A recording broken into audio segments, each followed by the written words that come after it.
Assalamualaikum warahmatullahi wabarakatuh. Di sini saya akan memberikan penjelasan tentang PPT yang saya buat. Sebelumnya, izinkan saya memperkenalkan diri. Nama saya Trimawansa dengan NIM J1B022095 dari tab 3. Produk hasil olahan ini berasal dari ubi kayu atau singkong. Sebelumnya saya akan menjelaskan bagian-bagian dari ubi kayu dan cirinya. Yang pertama, daun berwarna hijau muda ketika pucuk dan hijau tua ketika matang. Ciri yang kedua, tangkai daun panjang berwarna kuning, hijau atau merah dan bersusun dan berjejar. Ciri yang ketiga, susunan berpilin. Bagian yang kedua yaitu batang. Ciri-cirinya, warna kulit batang adalah coklat atau kelabu serta kasar. Ciri yang kedua, berlekuk-lekuk dan berparut tangkai daun. Bagian yang ketiga adalah akar. Cirinya yaitu akar mengandung isi atau makanan, berbentuk tiru silinder, bulat, kecil, besar atau sederhana bergantung kepada pertumbuhan ubi. Ciri yang ketiga, isi ubi berwarna putih, kuning atau merah. Ciri yang keempat, mempunyai kulit tebal berwarna coklat yang melindungi isi ubi. Oke, selanjutnya produk-produk olahan yang bisa dihasilkan dari tanaman ubi kayu. Yang pertama, beras ubi kayu atau beras analog. Yang kedua adalah tepung. Yang ketiga tape. Yang keempat keripik. Dari keempat produk ini saya memilih beras ubi kayu atau beras analog sebagai produk hasil olahan dari singkong. Kemudian saya akan menjelaskan langkah pembuatan beras ubi kayu.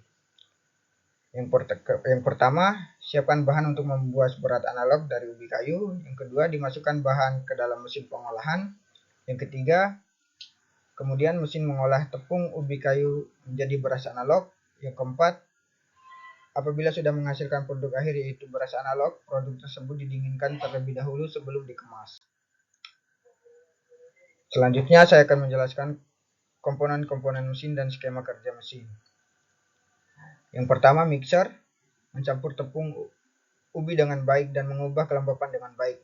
Yang kedua, twin screw extruder, yaitu penekanan untuk membentuk beras buatan dengan bebas. Yang ketiga, air conveyor, berfungsi untuk memindahkan produk olahan. Yang keempat, dryer, berfungsi untuk mengeringkan beras. Yang kelima, cooling conveyor, berfungsi sebagai pendingin produk beras hasil olahan.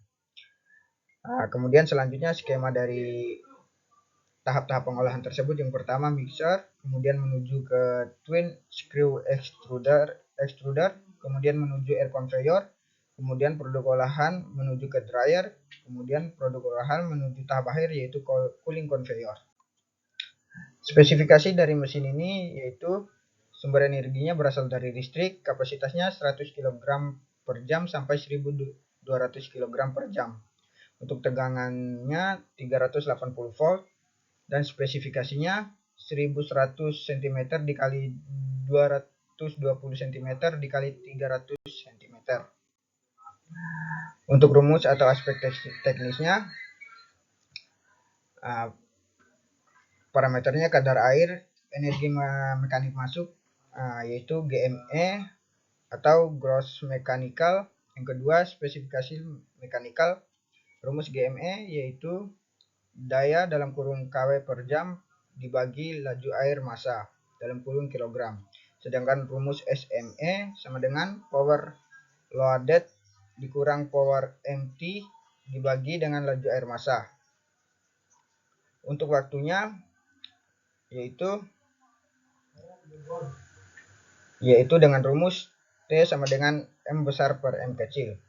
Keterangannya, T sama dengan waktu tinggal rata-rata, E sama dengan jumlah ekstruder di dalam proses. Sedangkan M kecil adalah lajur air massa. Berdasarkan temperatur prosesnya ekstrusi dapat dikelompokkan menjadi dua kategori yaitu ekstrusi dingin dan ekstrusi panas.